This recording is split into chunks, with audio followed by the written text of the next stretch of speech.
Сайн мэцэн үзэгчтэй Magta Friends podcast-ийн маань шинэ оны шинэ дугаар эхлэхэд бэлэн болсон байна.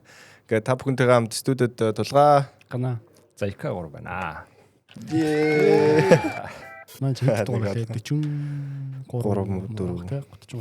тоомгоо. Хэцүү удаан амарч. Хогтгоо лээдсэн. Memory card олохгүй. Өрөөнийхөө төлбөрийг олохгүй энэ гэл тэ. Нөгөө нэг аккаунтныхаа пассвордыг олохгүй. Сайхан амлаа.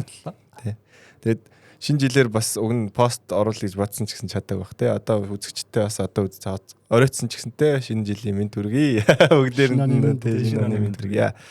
Тэгээд бид гурав нь гоё ингээд амраад ярьж хүчээс илбээд бөөрнө автаа даваад гэж байна.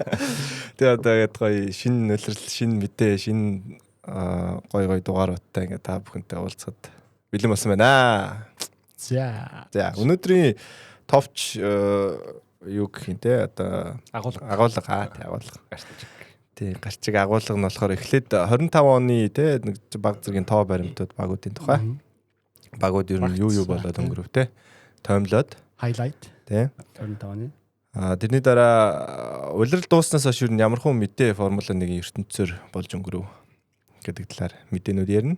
Мэдээж ер нь бол формула 1-ийн ертөнцийн хувьд бол хамгийн унтаа үе гэх юм те.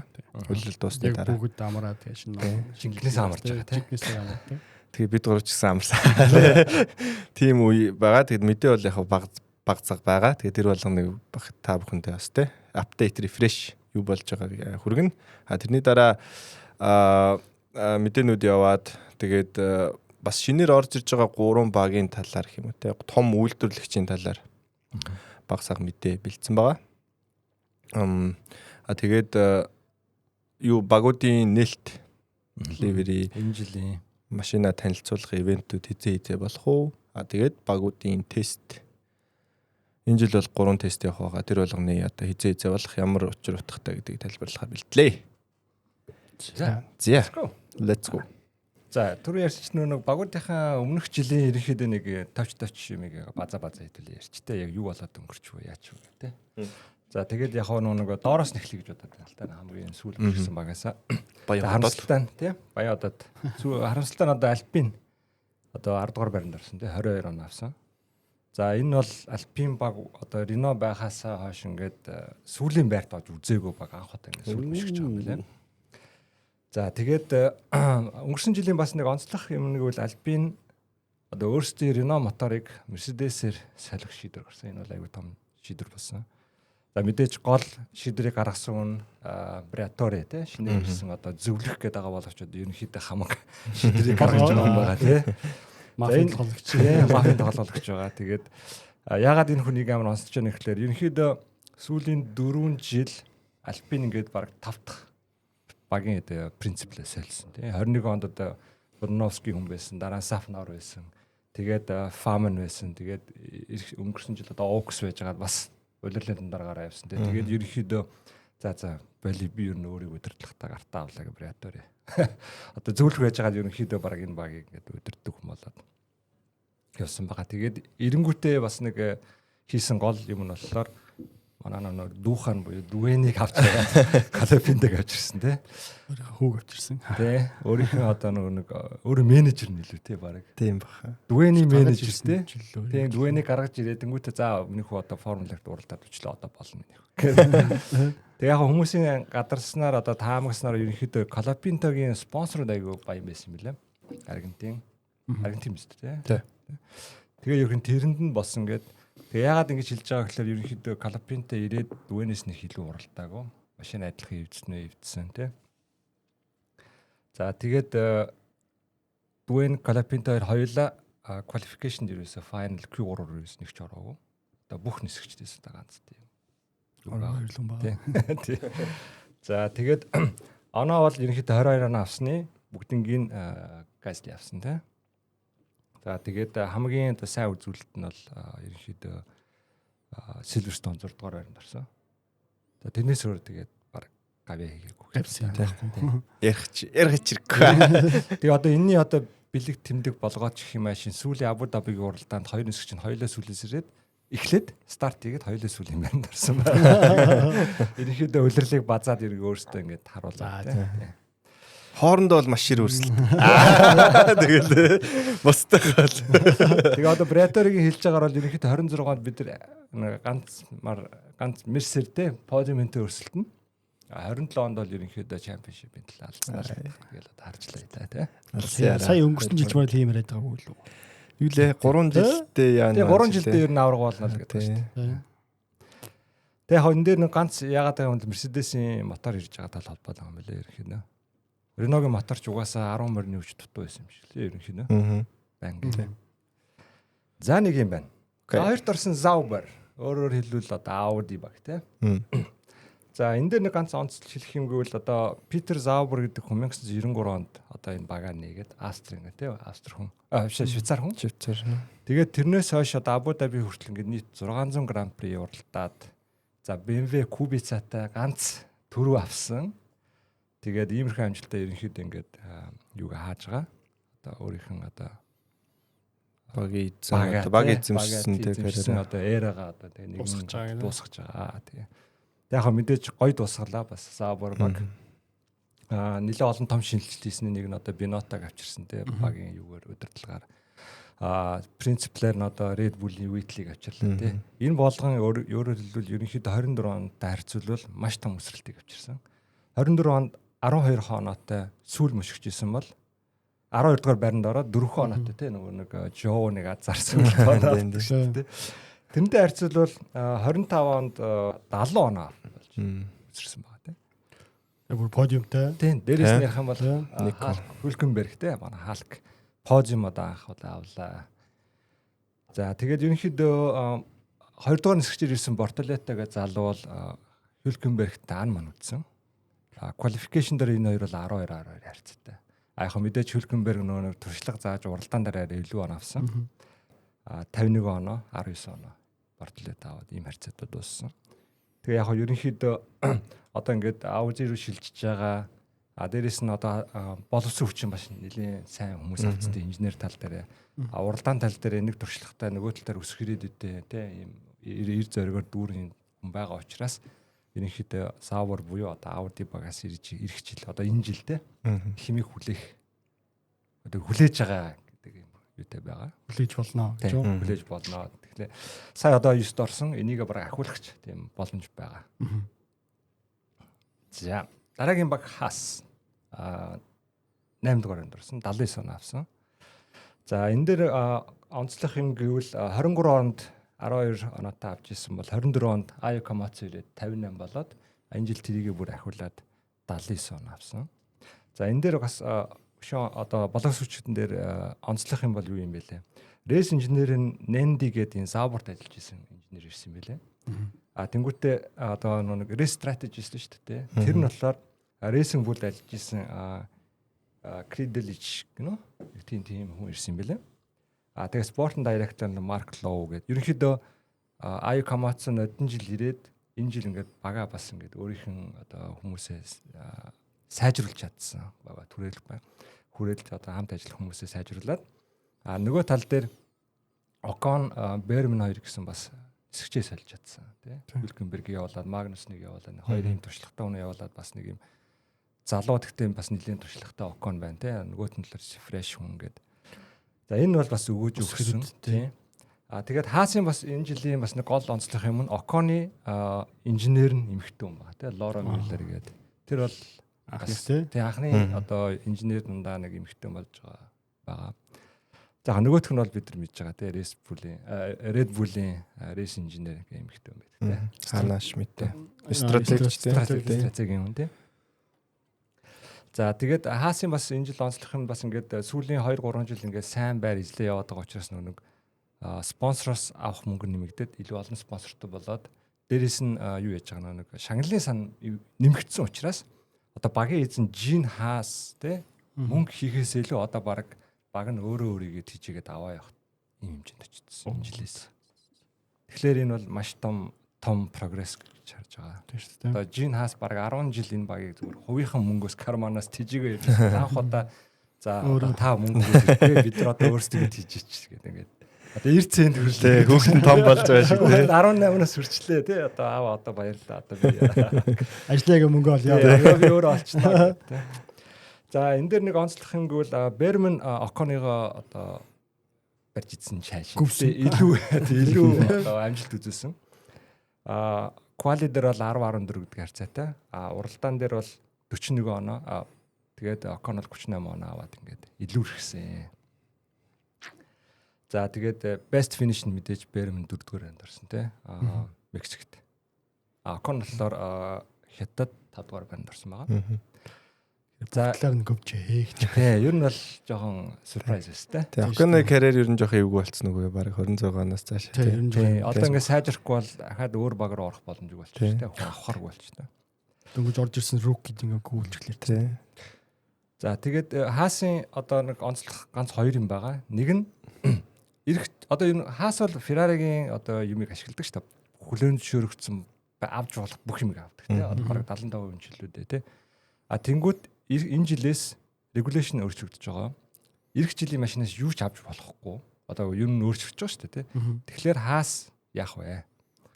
Энэ шиг одоо сайн одоо өөртөө юм хийж чадах уу гэдэг нэг асуулт гарч ирж байгаа. Нөгөө талаас нь Toyota Gazoo Racing, Toyota одоо Хаасын одоо official title юу болцоо? Спонсор болсон. Тэр нодлонгоос нөгөө инженерингийн талын юм тусалдаг байсан бол энэ жилээс тэрийг бүр өргөтгөөд одоо ганц инженеринг биш бүх одоо юу гэвэл софтвер тал мал те бүх юм хийдэг тусалдаг болж байгаа. Тэгэхээр энийг нөхөхгүй Toyota-гаас тусамж ирэхлээр бас яаж чадах нь те бас сонирхолтой асуулт гарч ирж байна. GR Haas болсон мөлөө те. GR юу лээ? GR. Toyota-гийн Gazoo Racing. Toyota-гийн GR. Тэнгүүтээ performance line нь GR гэдэг. Тийм. Тэнгүүтээ юу юм бэлээ? Нөгөө Wek-ийн бас Toyota багийн нэрийг бас Gazoo Racing болгож байна. Toyota Gazoo Racing гэж үлээ. Wek гэдэг тийм бол өөрчилж байгаа юм байна. За 7 дугаар онд орсон Aston Martin тий. За Aston Martin одоо 5 дахь улиралдаа Aston Martin гэдэг нэртэй. Одоо Австралийн шилтээр тэгээ явж байгаа. За яг тэгээ ерөнхийдөө удирлыг харах юм бол ингээд жоохон уруудаад байгаа юм шиг тий. 23 он 5 дугаар онд 280 оноо авч исэн бол сая энэ жил 7 дугаар онд 89 оноо авлаа. За тэгээд угаасаа л одоо Aston Martin-ийн өндөрлөө хайцсан байсан. 26 он руугаа бид руугаас яаж байгаа New-ийг авлаа тий. Тэгээд New одоо 3 сард ажилд ороод төвлөрөл тусахад одоо ирэх жил багийн одоо инженерээс багийн принципл болоод дуусч байгаа тий. Ерөнхийдөө нэг том одоо үйл явдал нь тэр байлаа. Өшөө бас Aston Martin-ийн уул нь ингээд 14 биш уралдаанд оноо авч чадсан. Гэхдээ яг Stroll хэрвээ сайн уралдсан бол энэс илүү оноо түүх боломж байсан. Алонсо ганцаараа өмнөхөр чадаагүй.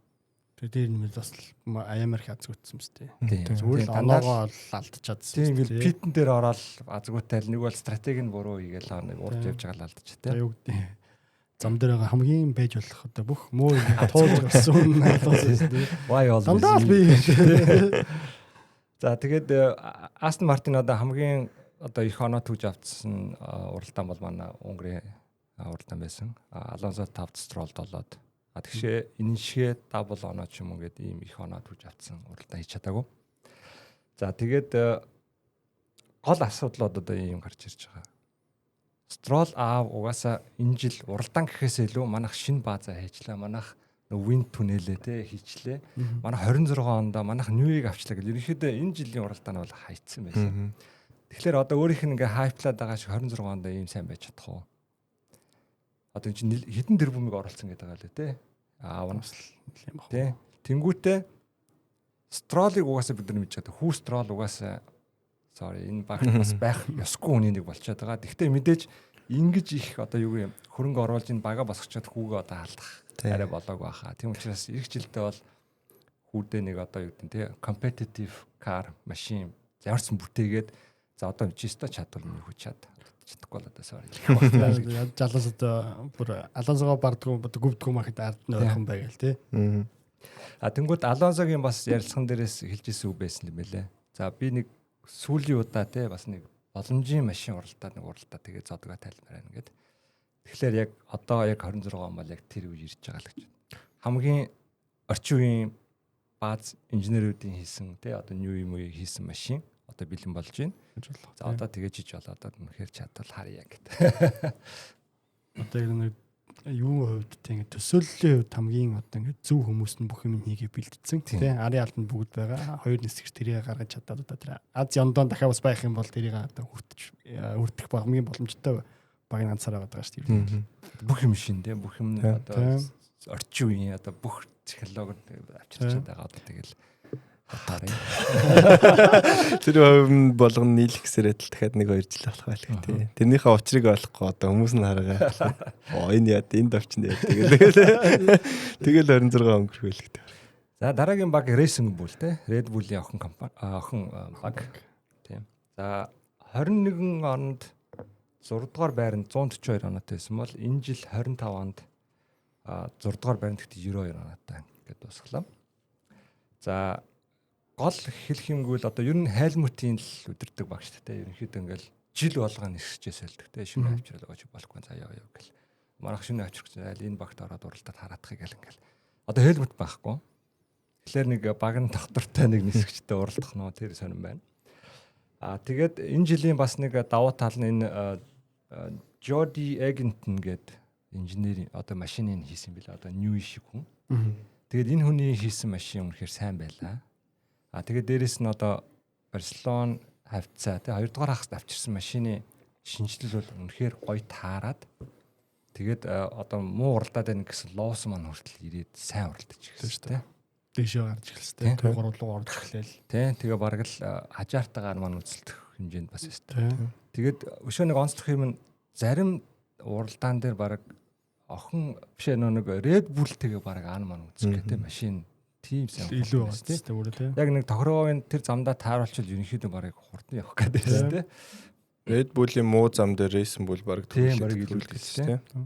За энэ тэгээ юугаар харагдсан гэхэлэр хоёр нисгч хоёулаа Монако тэр нэг оноо авсан. Яг ардаа нэг татаж гарч байгаа тийм. За тэнгуүтээ яг энэний дараагаар Галландад хажаар поз юм авсан баг тийм. За энэ бол ингээд энэ багийн хайлайт их хамгийн том юм байлаа. За тэгээд яг мэдээж quali дээр 17-7-оор хажаар бол ловсон ийдсэн. Одоо ловсон болон юу яриага тий. Цунод хоёроо. Тэгээд эдний авсан оноог харахаар хажаар 51 оноотой, ловсон 38 оноотой, цунод 33 оноотой. Тэгээд уул нь ингээд Red Bull-өө ороод дэвшсэн юм шиг мөртлөө эргээгээд яг цаасан дээр бол уруудсан байхгүй тий. За тэгээд 5 хүн мэдж байгаа тий. Хажаар бол одоо ингээд энэ жилээс тушаал дэвшээ Red Bull руу орж байгаа. Оронд нь Lindblad тэгээд Швейц л байлаа. Скандинавын гар байсан санагдах. Энэ жил Формула 25 онд Формулаг 6 дугаар байранд дуусгасан тийм үү? Тийм. Бэлээ. За тэгээд яг Racing Bull бол яг одоо хаастай адилхан байрлалтай байна. Ерөнхийдөө Red Bull-ээс юмыг авдаг. Тэгэхээр regulation солигдоод юм шинэ болж байгаа учраас тэх боломж байхгүй. Мэдээж Red Bull өөрсдөө нэг тодорхой хэмжээгээр юм хуваалцж байгаа бах тий датагаа. Гэтэ баг тэр болно яахгүй л бах. Тийм учраас өөрсдөө бас хэр сайн машин бүтээж чадах вэ гэдэг аюу том асуудал. Тэгэхээр сая орсон гэж 6 дугаар байранд орсон юуг хадгалж чадах уу? Одоо хаас энэ хоёр те. Тэгэхээр бас уруудах маш том шанс. Ирээдүйд бүрхэг байна гэж. Тэр нэг Ford мотортой гэдэг байгаа. Өнөөдөр ярих сүүлийн багаар одоо Williams-ийг яриад тэгээд үлдсэн дөрвийг бол дараагийн дугаар дээр ярьч тээ. За Williams дээр бол энэ жил за ер нь л бүх юм л гоё позиц байл тээ. За яг дөрөвд орч чадаагүй л болохоос биш ерөөхдөө бүх юм амар гоё ингээд бүх үе ингээд баруун хөл дээрээ босоод өндөрстэй гоё үлрэл байсан. За сүүлд 2017 онд л 5 дугаар байранд орж ирсэн юм шиг лээ. Тэгэл тэрнээс хойш бараг 10 жилийн дараа анх удаа 5-д орж байгаа. За тэгээд энэ юунаас ихсэн бэ гэхээр James Vowles 2023 онд энэ багийг аваад тэг бид нар ярьжсэн шүү дээ. Тэгээ зарим юм бүр Excel дээр хийдэг гэсэн гэл. Тэр мөрийг халаад болоод нэмж 400 хүн ажилд авсан юм лээ. 400 хүн ажилд. За тэгээд дээрэс нь нэг Sergeant Meet-ийн одоо гаруудыг халаад оронд нь те одоо science те позимент л өрсөлдөх хүн аваад. За тэгээд энэ бүхэн гоё ингээд таарж нийлээд те. Тэгээд өнөөдөр энэ жил ингээд 5 дугаар байранд орлоо. За тэгээд энэ багийн бас гонц онцлох юм хоёр нисгч нь хоёулаа айгүй гоё тийм жигт одоо альбом болохгүй байгаа тэгэхээр сайн уралдаад. Баг бол ямар ч дандаа л оноогоо авчихсан. Сайн ихний хэсэгт ингээл болохгүй байхад альбомд ч сайхан ингээл оноо түгээл яваадсан. Тэрүүгээр айгүй бас консистент гоё ингээд тогтмол байлаа те. Тэгээд нөгөө нэг бас онцолж байгаа юм юу юм бэ лээ. Энэ жил одоо нөгөө нэг suspension шүү дээ те. Тэрийгээ өөртөө хийдэг байж байгаа болоод Mercedes авсан байлаа. Тэгээд тэр бол машиныг айгүй юу болгоод одоо дугуй одоо менеж хийдэг шүү дээ. Tire management-ийг сайжруулад тэгээд машиныг хөнгөн болгож өгсөн байлаа. Энэ хоёр бол айгүй тийм давуу тал машинд нь боломж өгсөн гэдэг. За тэгээд ерөнхийдөө 26 онд одоо эднийх одоо Джеймс Уаас угаасаа хэлээд зү бид нар баг 4 сараас 25 оноо хайцсан. Тэгээд 26 онд бэлтэж байгаа гэдэг. Тийм шүү дээ. Тэгээ одоо бүгдээрээ харах л үлдлээ да. 5-д орсноо одоо эхний 4 том багийг зайлуулад оронд нь орж чадах уугүй гэдэг л. Энэ дээр нөгөө нэг энэ Albon Science 2 хоёлаа бас нэг жижигхэн подкаст чиг юм хийд юм билээ. Williams-ийн YouTube хуудсан дээр байгаа. Гэхдээ тэр нь айгүй богинохон 30 минут тэгээ хоорондоо зүгээр ингээд ойрхон юм яриад хөгжилтэй юм яриад ингээд хүмүүсийн асуултанд хариулдаг. Тэгээд энэ Science бас нөгөө нэг өөр нэг подкастн дээр энэ 26 яг нөгөө өөрийнхөө Ferrari-гаас хасагдсан тухайгаа ярьж байгаа юм л да. Тэгээд Ferrari бол яг нөгөө өмнө ярьжсэн шүү дээ. Намайг яг нэлээд муухай хассан те. Зүгээрээ батчтай өгшөө гэрэмэрэ хийх бол тэгээд нэг хоногийн нэг хагас өдрийн асуудал шүү дээ. Чи бити санаа зов.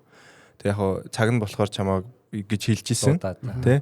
Юнгуута яг Хамилтныг авах тэгсэн чинь гинт басвар нэг өдөр залгаад нэг сарын нэг өдөр ингээд sorry өгшөө Хамилт ирэхээр болчлаа гэд. Тэг намайг бол яг нэлээд муухай ансан. Гэхдээ би тэр хүмүүстэй ингээд муухагаар салахыг үсээгүй ингээ яасан гэдэг. Тэг яг тэр үе өөрийнх нь одоо карьерийн ингээ хамгийн хэцүү үе байсан. Яг тэгэхээр улирал дуусахад ингээд бүх юм гоё ингээ за одоо Ferrari-тай яг ална гэдэг дээрээ тавьчихсан те. Баг нь бас өөрөө за бүгдээрээ дараа жил алнаа. Тэг гэрээ яах юм бэ бити санаа зүг гэдэг. Тэг тийм төлөв тавиад ингээ улирал дууссан гэж. Тэгснээ өөрөө дотроо болохоор за яг Ferrari ингээ боллоо гэд тэрнтэй эвлэрсэн ихний ээлжин тэгснээ. За дараа нь өөрөө одоо нөгөө топ багийн нисгэж болцсон гэж бодоод за би Red Bull, Mercedes одоо тэднэрлэн өнгөйд үдсэн гэж байна өөрийгөө. Тэгсэн тэд нар бас ингээд сонирхоогүй болохоор ингээд дахиад сэтгэл санаа ураад би чинь баг ийм суугаагийн байсан шүү дээ. Намайг одоо хин ч үнэлэхгүй байх гэдэг боороод тэгээ үлдсэн багуудын одоо нөгөө юунаас бусд нь бол тийм бүгд хүсэж исэн байгаа. Тэгээ тэдэртэй ярилцж үзээд хамгийн таалагдсан одоо Vowels-ийн одоо шударгаар одоо шинтэй бид нар бол одоо эх 2 жил эхний жил юу ч үлээхгүй байгаа. Гэхдээ 3 жилийн дараа бид нар ийм амжилт хийж байгаа гэд надтай айгу тийм нээлттэй ярьсан те нэг том яриаггүй яг л ингээд бодтоор ярьсан. Тэгээ энэ жилийн бас нэг онцлог юм нь өөрийнх нь карьерийн ингээд хамгийн нээлттэй ингээд жолоочийн хамтрал гинэ Albon тэр хоёр. Хоорондоо ерөөсөө ямар ч дата нуудгүй. Хоёлаа ингээд багаараа л угаасаа ирээдүр ингээ харцсан. Хоорондоо одоо чиний илүү дутуу миний муу гэж тийм байхгүй. Нэг зүг рүү харцсан байгаа. Тэгээд уралдаан дуусны дараа Albon-ы юм сетап хийсэн чи ингээд үтсэн. Тэгээ хоорондоо яриад би ингэсэн чи ингэсэн. Тэгээд хоёулаа нийлээд энэ багийн машиныг хурдан болгох тухай бодож байгаа болохоос за би чиний дээр дор орсон гэдэг ямар ч юу байхгүй. Тэгээ миний одоо карьерийн одоо хамгийн тийм нөгөө юу гоё тийм хамтрал юм одоо. McLaren Lando-той байхдаа ч гэсэн баг саг юм нуух одоо юм байна те. Макстэй анх тоороосод байхдаа одоо алцаа те. Дээр наркал. Тий, тэгээ баг ингээл жолооч болгон ч нэг хамгийн ойрын өрсөлдөгчд багийн чинь хүн байгаа шүү дээ. Тим одоо карьераас ингэж явж агаад яг одоо бол Williams-д ингээд зүгээр л 100% одоо би чи байхгүй баг одоо хамт урагшлаа. Тий, машиныг яаж хурдан болох вэ? Яавал сайжрах уу гэж 70 жилийн дараа Albon нуудаг байсан. Манай амар ингээл үнэнгээр яриалсан чи цаана Albon бас ингээд зарим нуучдаг гэсэн бол яа. Тэгэхээр яг нөгөө баг 2 гаражтай биш ингээд баг яг нэг баг чигээрээ урагшилж байгаа нэг тийм гоё прожект байгаа гэж. Энд ийс ингээд угаасаа ингээд амьдрал дээр харагдчих шиг болоо тий. Гэтэ яг тий нөхцөл байдал зөвхөчлөө байгаа юм л да. Ер нь 9 аратлаа ордог байсан багийг одоо урагшлуулах юм шиг. Хоорондоо хоорондоо алцаад яах вэ? 10 алцаад байх тий 19 20 дээр алцаад хоёулаа нийлж байгаа ядч нэг 10 руу ордог. Чи дээшлэл хоёулаа нэг 9-р байна. Тэгсэн хоёулаа хамтраад 5 руу үзсэн л та гэдэг. Эхний 3-т байдаг баг байх юм бол хичнээн одоо урагшлыг одоо юу гэдэг яг Williams-д байгаа шиг тийм сэтгэл зүйн байдал нөхцөл байдал зөвөгдөхгүй л ахaltaа. Нөгөө эрдэнэс одоо дээр байгаа баг тий машин байна чи чадах юм бол аврах бараг усштэй гэсэн юм дотор ярих юм шиг шүү дээ сая. Нэг Williams-ийн хин ч 2 подиум авсан тий. Баку Катар 2 дээр. Сайн цоо. Тий сайн. Тийм коллиг нь мартцсан. Оргилын мартцсан шүү дээ тий. Тэгээд sorry. Манай энэ өнгөрсөн жилийн дугаар эхлэхдээ Зака та бүхнийг бас Williams-ийн share хувьцаа худалдаж аваач яг хэлээдсэн. Тэгээд үнэхээр энэ жилээс. Тийм тэгээд нөгөө авгүй амжилттай. Нэг хүн асуусан шүү дээ. Анх үзэж байгаа маа одоо ямар баг байд дэмжих юм мэдэхгүй байна гэд. Тухайд за Williams-ийг дэмжиж үзээрэй гэд хэлж ирсэн. Тэгээ яалтчих. Гоё шүү. Сайн явлаа. Окей. Хүлээлтэндээ. Хүлээлт өөрснийхөө анх яг гурвангийнхан ч яг ярьжсэн те ер нь өөр шүү жоохон өөрснөөс ярьж байгаа нь сайн байгаа шүү байна гэсэн. Яг тэр хүлээлтэж давал амдаа хүлээ те ер нь бол тэр нэг үзэгчийн гоё асуулт байсан те. Нэг лайв ивент дээр сайенс ингээд микрофонтой хүмүүс ингээд сууж байгаа хүмүүс босоо гараа өргөд юм асуугаад тэгээ та ягаад ингээд бидрийг ингээд энэ жил ингээд хуурсан бэ худлаа ярьсан гэдэг сайенс царай нэг хөвсгөөсөн чи та үлрэл эхлэхэд энэ жил ер нь подиум байхгүй байх гэсэн ингээд 2 удаа бидрийг хуурслаа гэсэн гинэ гэдэг тийм хөвгчлээ интеракшналцс те.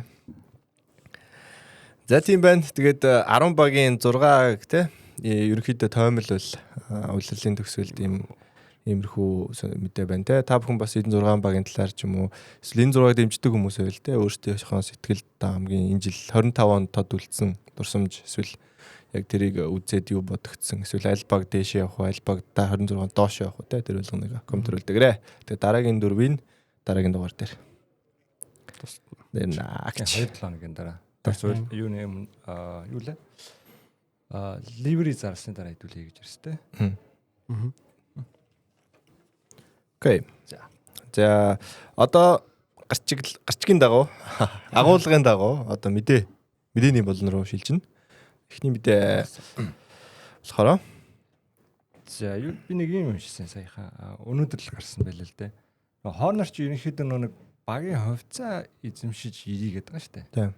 Тэгээ ерөнхийдөө нэг альпин дээр л ер нь буугаад байгаа юм шиг байлээ л дээ. Тэгсэн чинь альпины нэг дотроо дөрөвтэй юм байлээ. Одоо цөөнхийн хувьцаа эзэмшдэг Отто Капитал гэх нэг байгаа юм байл л дээ. Тэр нь тэгээ нэг 24% эзэмшдэг. Тэр нь гэхдээ 3 жил эзэмшээд тэгээ зарж болно гэсэн анх хөдөлж авахта тийм гэрээтэй юм байлээ. Тэр нь тэгээ 9 сар дуусч байгаа энэ жилээ. Тэгэхээр Хорнер бол энэ жилийн 9 сар болтол ирэхгүй л гэсэн. Хэрвээ альпинаар одоо хувьцаа багийн эзэм одоо хувьцаа эзэмшигч болж ирэх гэж байгаа бол 9 сараас хувьцаа эзэмшигчээр үү? Хувьцаа эзэмшигч тэрнгээ одоо тэр багийн нэг принципл ч нэг юм болох гэдэг. Хорнер ч хөдөл ярьсан шүү дээ. Заавал нэг багийн юм эзэмшиж ирэх гэдэг нэгээд. Нэг бол эхэлчээ тэгээ дундаас нь дундуур нь хувьцаа эзэмшигч боллоо. Тэр гэж бас. Гэрэн дээрээ за тэдэн сарда. Тэр зарагдах чи болно. Тэгээд юу юм бэ л шүү дээ. Энэ 24% одоо хувьцааных нь үнэлэг нь одоогоор $600 сая. Соо мөнгө. 25 4-ний 1 600. Тэр чинь ихэд нэг 2 тэрбумын үнэлгээтэй альбин юм шүү дээ. Нэлийн өндөр. Тэгээ бас нэг мэдэн дээр болохоор Хорнерыг хэрвээ үнэхээр авахыг хүсчээвэл бас тэр дүрмийг одоо нэг ингээд өөрчилж болох. Одоо янз бүрийн гаргалгаанууд бас хэрвээ үнэхээр хүсвэл альпин хүсвэл яаж гэж болгох бас байж болно. Тэгэхээр их зуршд нь бүрдүүлээ. Тийм юмнууд байж болно. Гэхдээ бас тэгтлээ их амар хүсэхгүй байгаа чинь хоёр талаасаа л зөв хилцээр тийм байгаа юм шиг. Өөрснөөс бодлоо бол заа биз. Зөв бороо юу. Дотор хүнтэйгээ ярьж байгаа юм тий. Гэтэ бас ирүүл нөгөө Зак Браун шиг бас ролтой ойролцоо юм дээр ирж магадгүй зэрэг л.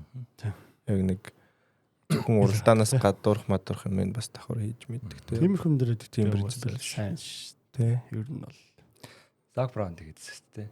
Хэдий ерөнхийдөө ингээл чинь багийн принциплээс чинь ингээл нэгэндээ хормор хийгээл гэхдээ тэрэндээ хамгийн сайн Хорнер хийсэн.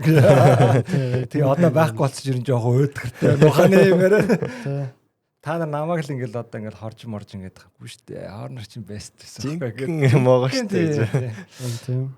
Тэгээд байсан. Тэр тал дээр бол сайн гэдэг юм л.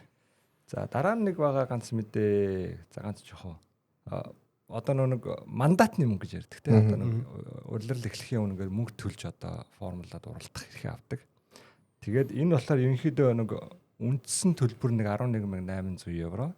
А тэнгуүтээ өнгөрсөн улирал авсан оноо бүрдээ 2,392 еврог үржүүлээд ингээд төлд юм байлээ. Тэгээд ингээ харахаар хамгийн их төлбөр төлөх нь одоо Lando Norris нийт 423 он авсан учраас 1,23,000 евроны төлбөр төлж иж одоо лиценз одоо уралдах хэрэг явна гэсэн. За хоёрт нь мэдээж тэгээд Max Verstappen сая Piastri 999,000, Russell 774, Leclerc 590 ингээд доош яваад тэгээд шинээр орж байгаа Lindblad, Bottas хин 3, Checo, Perez 3-ийн 11,800 төлөөд орж байгаа юм байна. Баганд үлдэх бах тий. Бодвол. Яг гэрэн дээр бол баг төлж байгаа. Тийм л тий. Ясмын дээр яг өдөр төлөх хэрэгтэй. Гэхдээ өмнөөс нь баг нь төлбөрийг хийгээд. Тасаар нь ороод гараа явсан. Нэг лизингийн мөнгө ингээд татдаг шиг цалин буугаад биш. Тэгэл орсон гэхдээ гараа авчихсан. За ерөнхийдөө нэг надад бол нэг юм л баг шиг байна. Окей. За надад болохоор юу байна? Одоо 26 онд зарим нэг багууд юм логогоо өөрчилж байгаа юм шиг үлээ. Багсаг. Айгууд багсаг. Одоо жишээл Red Bull, Oracle Red Bull Racing гэдэг тэр яг тэрийн фонт нь зүгээр юм өмнө мөнгөлөг өнгөсөн одоо цав цавангтай болж илээ. Mercedes бас одоо Mercedes чинь одоо эмблем бас жоо мөнгөлөг метал өнгөтэй шүү дээ. Тэр нөөц зүгээр шүү цав цавангтай. Эл зүгээр цагаан юм юу болчихсон л шүү дээ. Тийм болж илээ. Эдгээр нөгөө будган дээр яах гэдэг юм бах та. Ер нь саарл болгохын тулд цаашаага өөрчлөгдөж байгаа хаа. Тийм. Энэ сүүлийн үед чинь ингээл логог улам энгийн нэг улам юу болгоод байгаа шүү дээ. Тийм. Деталууд навч багсаад амархан болгоод симпл болгоод байгаа шүү дээ. Өмнө чинь нэг юм 3D ми гэл ингээд маялаад их саад байж байна. Мод иргэн гэдэг шүү. Энгийн байдал руугаа шилжээ тий. Тэгээд байна. Тэгээд GP Champion маань 27 хүртэл үлднэ. 27 оны дуусна. Тэгтээ үлдэх зүгээр юу биш Max-ийн инженерээр үлдэнэ гэжсэн. Бид нар нөгөө зургатаар нөгөө танил хоолойгоо сонссоор л байх нь. Max-ийн фенотипд бол сайн мэдээ хэлэхт те. Гоё. Нэг л сандарсан л хат те гана. Явах чинь энэ нэрээд одоо бас яах вэ? Нөгөө юунаас саяхан дээр Max хажууд нөгөө нэг Hamilton бүр ингээ фейл дээ. Тэгээ нэг тим ирчил бас ёо гэх. Ferrari-гаас инженер авлаа гэдэг. Race инженер гээ. Копи. Тэгсэн чинь Ferrari-хэн баярлаа шүү. Тэр нэг Max Jurос ямар артай юм бэ? Тэ эгоноос тулцсан нэг тонгийн тааруулдаг хүн чинь жиггэн GPS тэ. Тэ яг дээш доош нь яг тэрийг авч гарч байгаа. Үгэнд ордог хүн яг GP өөрөө Max нэг. Өөрөө юусэн чи чимээ би 4 удаа явах гээл тэгэхээр Тинка Алонсо шиг мохааштай алцсан л яах. Шинэ инженерийг болж Кланстэй. Эхнээс нь тэ анх орж ирэхэд нь жоохон дарах. Болох гол гэсэн. Тим юу биш тэ нэг инженертиг яад нэг комент хэлдэг үгний тоо гэсэн. Наа тийм. Чи сайенс Алонсо хэрэг тасархаа хоол үү. Дундаж ингээ үгний тоо хэлдэг нэ. Тэ. Тэр нас ахлаар ингээд үгийн тоолор шít олширд юм байхтай гэдэг. Сайенс их бүр амар тасархаа бол. Хүү. Тэгээ 2 дахь хүнээс 2 дахь их үл шүү дээ. Чалчаа л гэдэг сайенс. Ингээд энэ тэгээд юм биш чи тэрийг ардыг нэг хартаа гэдэг. Ингээл байнгын ярд юм шиг л. Жохон дугуй очихаар бараг юу байна? Яасан. Юу гэдэг. Цаашаа юм гэдэг. Нэг юм хөлн да. За. Над дээр бол нэг 3-4 хурдан хөнгөн мэдээ байна. За хамгийн сонирхолтой байж болохоос нь эхлэх юм бол багууд 26 он чинь ер нь сүүлийн нэг 20 жилийн хамгийн том хувьсэл дөрмийн өөрчлөлт орж ирж байгаа жил гэж яриад байгаа. 2014 онд болохоор одоо нэг V8 хөдөлгүүрээс V6 тэ хайбрид хөдөлгүүр рүү шилжсэн. Энэ бол зөвхөн одоо моторын өөрчлөлт байсан гэж хэлж болно. 2022 оны өөрчлөлт болохоор одоо ground effect тэ. Тэгэхээр аль бол нөгөө aero буюу одоо машины идэг тэ одоо нэг гаднах одоо юу гэх тийм хэлбэртэй холбоотой өөрчлөлтүүд хийсэн. 26 онд болохоор ягаад том бэ гэхэлэр энэ хоёулаа зэрэг өөрчлөгдөж байгаа. Мотор гадна нөгөө дотор гаднагүй том өөрчлөлтүүд орж иж байгаа болохоор. За энэтэй холбоотой моторын шинэ регулейшн дээр бид гур бас өмнө ярьжсэн тэ MGH байхгүй болоод K болсон. Тэгээд цахилгаан моторын оролцоо ихсэж байгаа. Тийм өөрчлөлт байгаа. Энэний бас нэг өөрчлөлт нь юу юм бэлээ? V6 хөдөлгүүрийн нөгөө нэг compression rate гэдэг англиар яриад байгаа. Мотор ч нөгөө нэг пистон дээшээ доошо хөдлөөд тэгээд агаар бензин хоёрын холимгийг ингээд шахаад хүлэгч байгаа. Тэгээд ингээд нөгөө нэгтршуулж агаад теслээд нөгөө хүч гаргаж байгаа штэ. Тэрний харьцаа болохоор өнгөрсөн өмнөх регулейшн дээр 18-ийн харьцах нь 1 буюу бүтэн одоо chamber гэдэг англиар бол одоо бүтэн энэ хоолойны эхлээд агаар бензинээ холчоод тэгээ шахаад 18 дахин шахаад тэгээд илбэлдэг байсан. Энэ жилээс тэр болохоор эх жилээс 16-ыг харьцах нь 1 болж буурж байгаа. Уулна тий. Шалтгаан нь гэхэлэр одоо нөгөө илүү эвдрэл баг гарна хийхэд хямд тий одоо процесс нь арай энгийн тий. Бидний ундаг одоо зам дээр байдаг машинууд бол одоо жишээ нь турботой мотор өнтер юм бол 9-ийг харьцах нь 1 мэг тий. Том турбогүй өөрөө гэхдээ хурдны машин гэх юм бол 14-ийг харьцах нь 1 одоо хамгийн плаг моторууд нь тий. Тиймэрхүү байдаг. Тэгэхээр формула бол ингээ бүр нарийн ингээд механик технологи хийгээд одоо тэр дээр байгаа. Тэгэхээр тэрийг жоохон буулгаж ирж байгаа. Гэхдээ багууд одоо нөгөө хил ам гараад FI-ээс шалгалт хийх тий. Эхлээд юу яасан бэлээ? Багууд нөгөө нэг FI-ээр лөө. За энэ регулейшн ч уншсан, ийм хийсэн. Тэгээ энэний чин дагуу ингээд хийсэн чинь тэрэн дээр нэг үг байгаа нэ. Одоо тасалгааны температур хэмжихэд 16-ыг харьцах 1 байх хэрэгтэй гэдэг мөр байгаа юм байна. Дүрм дээр яг ингээд зогсон стандинг байгаа мотор гэсэн үг. Халж малаагүй. Тий. Тэнгуут халахаар мэдээж нөгөө нэг материал чинь тэлдэг. Тэнгуут багууд одоо хүмүүсийн таамаглаж байгаа Mercedes юм уу Red Bull тэр моторын элементүүдийг өөр материалаар хийгээд зарим нь илүү тэлдэг, зарим нь арай бага тэлдэг болгоод тэгээд тэр нөгөө 16-ыг харьцах 1 гэдэг харьцааг 18 харьцах 1 ч юм уу тий. Цагаад өмнөшгөө болгох. Харьцааг нь илүү нэгтршуулах тийм аргууд олцсон гэж яриад байгаа. Тэгээд эннийхээ олсноо FI-руу аваачаад дөрмөч унсан юм байсан бид нар хийцэн шүү. Зөв окей вистэй гэж асуусан. Тэгээд эхний ээлжинд FI окей гэж хариулсан шүү тий. Тэгээд энэтэй холбоотой бас дахиад дараа 7 хоногт багууд. Тийм 22-нд одоо бүх мотор хийдэг одоо компани юу нэг дуудаад эцсийн шийдвэр гаргах юм байна. Одоо ингэх зөв юм уу яах юм бэ гэдэг төвшөрөх юм уу. За мэдээж одоо хийцэн байгаа Ford Mercedes хоёрыг одоо боль гэхгүй нь бол ойлгомжтой. Одоо болиулчвал одоо хаад шинээр мотор их хугацаа байхгүй.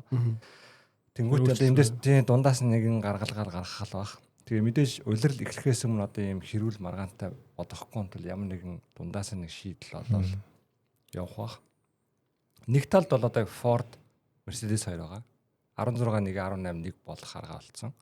Нөгөө талд Ferrari, Honda тэгээд Audi энэ гур баг. Тэгээд яг хүмүүсийн таамаглаж байгаагаар тий одоо яг батлагдаагүй ч гэсэн тэр хоёр баг одоо ер нь бол арга болоод эхэлж FI-руу очсон нь одоо тэр хоёр байх гэж. Одоо миний бас нэг уншсан зүгээр л одоо шар мэдэн штэ. Red Bull-ийн хувьд бол энэ бол нэг тийм чухал юм бол биш. Mercedes бол нэлийн одоо гүнзгий орцсон тэр л байгаа. Red Bull бол өөр гаргалгаа байгаа. Тэгээд хэрвээ Mercedes-ийг хорлно гэдтэй. Mercedes-ийг хорлоод яаж гэх юм бол бас Red Bull болио гэдэг талд бас зогсоход бэлэн байгаа гэдэг нэг тийм хэлээ. Одоо Horner байсан бол те Toyota барьж идэх гээд за манайх тэгвэл мотороос л болно.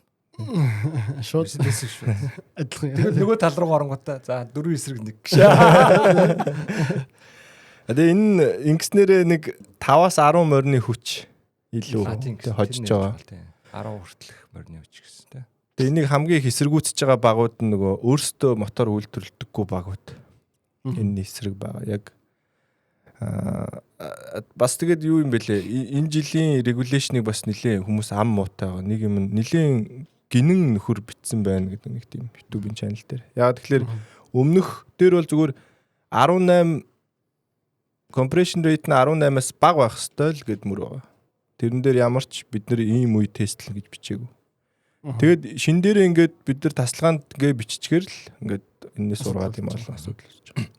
Одоо нөгөө нэг Ferrari-гийн одоо тавьж байгаа одоо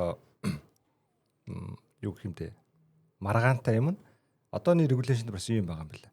Энэ compression rate юмнууд нь уралдааны турш консистент байх хэрэгтэй нэг тийм үгнүүд байгаа юм Аа. байна. Тэнгүүт та нар одоо зүгээр байх нь Яаж хэмжиж тий одоо тэг уралдаад яж хат та нар яаж хэмжих гээд байгаа юм бэ? Тэгээд ингээд энэ дээр нэг юм гаргаж ирж байгаа юм байна. Уралдангууд угаасаа л хална ойлгомжтой тий. Өөрчлөгдөн. Тэнгүүт чинь одоо дундуур нь зогсоож байгаа одоо танахаа хэмжинэ гэж болохгүй юу тий. Тэр дотор нь мэдрэгч байх боломж байхгүй. Юм тесрээд байгаа. Яаж хэмжих юм. Тэгээд яг зөв хэмжсэн хэсгээ яваас яаж тэр чинь хэцүү баг. Энтэй бас нэг холбоотой одоо нөгөө бидний нэг дугаар хийжсэн шүү дээ. Одоо нөгөө өмнө гарсан инновац гээл те нөгөө нэг ингээд шинэ нээлтүүд багууд ингээл лимитийг ингээл улам туршаал ингээд түлхээд байдаг. Тэр яг ингээд шинэ мотор одоо хийж байгаа дээр гарч ирж байгаа. Бас нэг энэ формула нэг юм MAF lobby гэдэгтэй холбоотой бас нэг тийм мотортой холбоотой юу байгаа юм бэлээ. Audi болохоор одоо энэ шинэ MGUK чинь зөвхөн арын дугуун дээр ажилт юм байна л да. Одоо кинетик энерги буцааж батарей зэнэглэх нь. Уртлын дугуй авах хамаагүй юм билээ шүү дээ. Уг нь уртлын дугуй чинь хамгийн их энерги гаргаж авч чадах нь уртлын дугуй юм бэл. Хамгийн юу уртал дээр ирж байгаа юм ингээд. Тэнгүүд энэ шийдвэр дээр Mercedes одоо байгаа багууд ингээд зогссон одоо уртлын дугуй оруулахгүй гэдэг дээр. Ягаад ирээдүгөө технологи бүх юма бодвол уртлын дугуй дөрвөлнгээр л нөхчээвэл одоо энгийн одоо бидэнд хэрэгтэй ч юм уу те одоо цаашаа инновац штэ. Тэгвэл багууд өөрсдийнхөө мэддэг имийг л хийх гээд тэгээ Audi орж ирж байгаа. Audi чинь нөгөө хамгийн алдартай машин нөгөө Quattro гэдэг нөгөө дөрвөн дугаар машин машин байдаг штэ те. Audi-гийн тэр нөгөө дөрвөн дугууны технологи ас айгаад тэгээд Mercedes-ийн одоо толгойлж исэн лоббигоор одоо жишээ нь 26 оны мотор регулейшн зөвхөн арын дугуйгаараа харвест хийдэг гэдэг болдог. Тиймэрхүү бас сонирхолтой хөшгөний цаана. Тэгээд моторны юу үзчихсэн чинь Audi-гийн тэр мотор бол биш юу амар юм бэлээ. Тэг яг тэр Quattro юу? Тийм Quattro яг анхны тэр нэг дөрвөн дугуй яадаг suspension-ыг шал өөрөөр анх хийсэн тийм технологи юм бэлээ шүү дээ. Уусаад нөгөө одоо ч баг диддгүү үстэй. Тийм дөрвөн дугуйгаар явах тийм. BMW нэг X чигээд ирсэн нөгөөт нь тэгээд дийлдгүүл юм бэлээ шүү дээ. Жир боксны юу байсан юм хөндлөн хийгээс сурцсан юм да. Дээр нэг юм дээр студиор мэрэгчлэг харчихсан. Яг юуны Quattro-ыг энэгээр амар өргөд ганц технологи босоод нь л яг адилхан юм байна.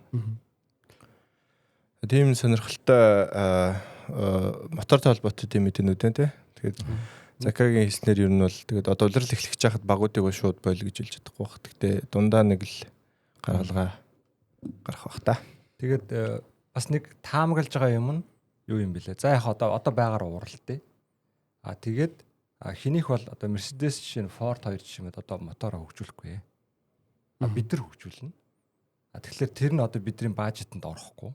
Бидэнд дөрөв зарж байгаа нь тий. Одоо жилийн бажет орохгүй шүү дээ. Бид нар эдрийг нөхөхийн тулд бид нар дор 7 сар хэрэгтэй гэдэг байна. 100 гэхэд л бид нар одоо ингээд окей гэх юм бол бид нар яг мэдээж эдрийг хийх эхэлсэн л дээ бас. Ингэж болох юм ингээд. Тэгээд энийг яг ингээд амьдрал дээр тэгвэл ингээд яг 100 болтол юм байл. Тэгэхээр нэг гаргалгаан тэр. За яг окей явъя те. Тэгтээ бидэрт мөнгө бажет норохгүй бид нар мотор одоо янзлна. Та нар янзлахгүй. Та нар одоо яг ингээл байгаа дэр ингээл юу бол фриз хийгээд. Тэгээд бас нөгөө хэд нь одоо зөв юм одоо юу гэдэг яг шинэ одоо инновац хийсэн нөгөө хоёр ч бурууч юм шиг тэгээд хэцүү л нөгөө хоёр ч одоо хэцүү байдалд орчих واخгүй. Эдгээр одоо шинээр хийгээд мөнгө нь хязгааргүй ингээд янгот баг энэ хоёроос илүү юм хийчихвэл яах вэ те. Тэгээд өөдөө ил гаргахгүй. Хугацаанд дээр мэдчихэд аль бүх датагаа авцсан тэгээд дараа нь ингээд хүлээгээ өгчтэй те. Гартаа бүх хүлээс атгацсан. Одоо одоо энэ эхний дөө уралдаан дээр харна шүү дээ. За манай одоо манай мотор ингээд байгаа юм ингээд. За энийг нэг чигээл гоё те. Нөгөөдөл нь талаар өөрчилчихдэггүй ингээд. Тэгээ нөгөөдлийнх нь бас дээр нэмэлт өдрийнхээ цэн дата гарч байгаа. Эдгээр юм ингэж байгаа юм чинь нэлээ. Манай ялгаа юм байна гэл те. Тэгэхээр нэг иймэрхүү гаргалгаа яаж магадгүй гэдэг. Тэгүүлэхгүй л хөтий нөгөөдөл нь. Тэгвэл нөгөө хоёр нь уралдахгүй л шүү дээ. Нөгөө хоёр нь гэхдээ үгүй нөгөө хоёр нь гол нь гэхдээ яг дөрмийн дагуу. Үгүй харин тэгэхээр бас байна. Тэр нэг хилээд байгаа би түр хэлсэн шүү дээ. Тэгвэл энэ регулейшн чинь наад юу чинь таарахгүй байна гэдэг байгаа байхгүй. Одоо FI окей гэдэг байгаа юм чинь болохгүй байна гэдэг байгаа. За тэгсэн чинь юу Ferrari бас нэг шин юм болсон. Шин нэмчих юм одоо Ferrari анх юу яасан юм бэ л да. Моторын 2 блок хөгжүүлж ирсэн юм байна. Нэг нь л одоо өдийг хүртэл хөгжүүлж ирсэн моторын блок нь одоо алюминиум одоо хөнгөн цагаан гэдэг тий. Тэр хөгжүүлж ирсэн. Шин давхар болохоор нэг ганаар хийсэн мотор блок. Гана. Тэгээд тэрэн дээр яг нэг юу юм байна л да энэ хин Zimmerman, Wolf Zimmerman ажиллаж ирсэн юм байна. Тэгээд болоод тий. Трамаг юм шиг шүү дээ. Тэгээд тэр нь болохоор яг юу яагаад юм асуудал гаргаад нэг одоо эвдрид амархан эвдрид ч юм уу тийм асуудал гараад ирсэн. Тэгээд нэг хөгжүүлэхэ болцсон байж байгаа. Тэгээд дараа нь болохоор Давид Мазони гэдэг хүн орж ирээд тэр болохоор туршилтууд хийгээд нэг дээр нэмээд Австралийн AVL гэдэг энэ хоёр компани энэ хоёр нийлээд яасан юм дахиад нөгөөдхөө хөгжүүлж эхэлсэн юм. Тэгсэн чинь тэр нь л одоо саяхан амжилттай болоод амар том амжилттай болоод өсрөнгүү амжилт болоод тэгээд Ferrari одоо энэ ган моторын блоко тийм ган моторын блоко хөгжүүлж явахаар шийдсэн байгаа гэдэг чинь нөгөөдхөө орхиод хуучныг орхиод илүү нөгөө одоо шинэ рүүгээ явж байгаа гэдэг нэ. Тэгэд юу юм бэ? 26 оны чинь болохоор одоо моторын жин одоо өдөрт хүртэл 120 кг байсан юм байна. 120-оос нь одоо нүүртэн 150 болсон юм байна. Тэнгүүд одоо бус мотор тийм болохоор нэг хөнгөн цагаанаар хийж нэг жин арай бага гараад байсан чинь нүүртэн 150 болсон ч одоо ингээд ган материалаар хийгээд тэгэд арай илүү жоохон том займаа олж малтаад нэг аэродинамиктэй том зай болж байгаа юм байна. Пакэж нь арай жижигхэн болоод байгаа юм тийм. Жин нэгчгсэн жижигхэн болонгууд нэг бус нэг аэродинамиктай өгж байгаа зайнцсан том болоод тэгж илүү их үүтэй болох гинэ. Шинэ юм. Одоо тэр 130 кг аэродинамикаар нөхч чадахгүй л гэдэг юм байна шүү дээ. Тийм. Хамилт нэг 15 хил тураагаад амар гаргалаа. Би энэ дээр нэр яг зургийг оруулчихнаа. Ирэх жилийн бүх нисгчдийн одоо өндөр нарийн жин тийм мэдээлүүд байлээ. Тэгвэл нэр юу юм бэ шүү. Ferrari чинь одоо нэг юу байгаа штэ.